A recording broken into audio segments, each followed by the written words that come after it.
తాబేళ్లు, చేపలు, కోతులు. ఒక అడవిలో గుబురుగా ఉన్న చెట్ల మీద ఒక కోతుల జంట నివసిస్తోంది. పెద్ద కోతులు మంచివే, కానీ పిల్ల కోతులు 4 మాత్రం చాలా అల్లరి చేస్తూ దారిలో వెళ్లే అందర్నీ ఇబ్బంది పెట్టసాగాయి.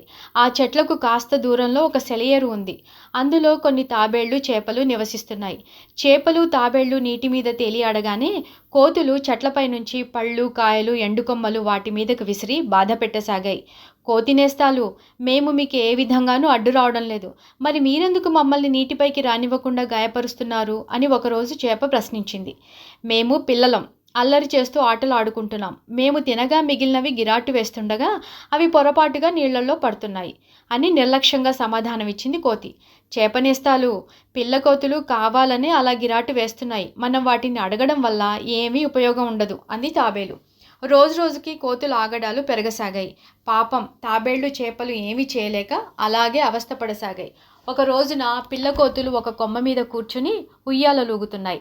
ఆ కొమ్మ బలహీనంగా ఉండటం వల్ల ఫెళ్ళున విరిగిపోయింది. ఊగుతున్న కోతులు ఆ వేగానికి సెలయేటి నీళ్లలో పడిపోయాయి. వాటికి ఈత రాకపోవడంతో కాపాడండి, కాపాడండి అంటూ పెద్దగా అరవసాగాయి. ఆ అరుపులకు నీళ్లల్లో ఉన్న చేపలు, తాబేళ్లు బయటకొచ్చాయి.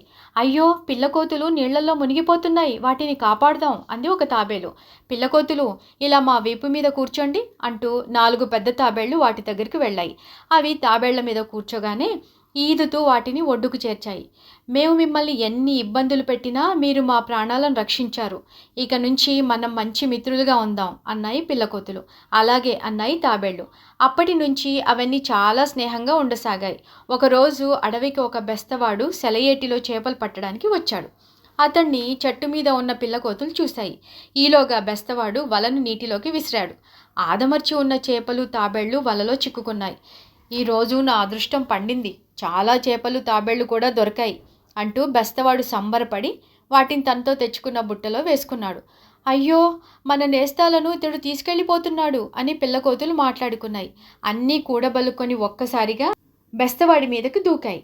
ఊహించని పరిణామానికి అతడు కంగారు పడ్డాడు. తప్పించుకోవడానికి ప్రయత్నించినా కోతులు అతని శరీరాన్ని రక్కేశాయి. బుట్ట, వల అక్కడే వదిలేసి పరుగెత్తుకుంటూ పారిపోయాడు. కోతులు బుట్టను తెరిచి చేపలను, తాబేళ్లను సెలయేటిలోకి వదిలేశాయి.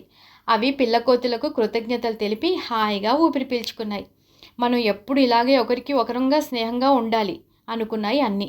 ఒకరికి సహాయపడితే మనకు దేవుడు తప్పకుండా సహాయపడతాడు. బాగుంది కదా?